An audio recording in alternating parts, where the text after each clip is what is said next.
আজ বুধবার সকাল সকাল আরজি কর নিয়ে টুইট করে সকলকে চমকে দিলেন বাংলার মুখ্যমন্ত্রী। আবার তৃণমূল ছাত্র পরিষদের প্রতিষ্ঠা দিবস। সব মিলিয়ে আজ সকাল সকাল টুইট করেন মুখ্যমন্ত্রী। নিজের এক্স হ্যান্ডেলে তিনি লেখেন, আজ তৃণমূল ছাত্র পরিষদের প্রতিষ্ঠা দিবসটিকে আমি উৎসর্গ করছি আমাদের সেই বোনটিকে, যাকে আমরা কয়েকদিন আগে আরজি কর হাসপাতালে মর্মান্তিকভাবে হারিয়ে শোকাহত।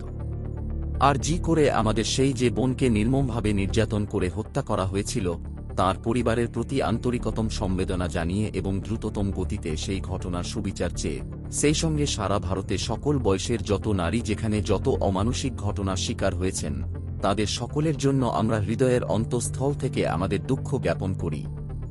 তিনি আরও লেখেন, ছাত্রছাত্রী, যুবক যুবতীদের একটা বড় সামাজিক ভূমিকা আছে। সমাজ ও সংস্কৃতিকে জাগ্রত রাখার মধ্যে দিয়ে নতুন দিনের স্বপ্ন উপহার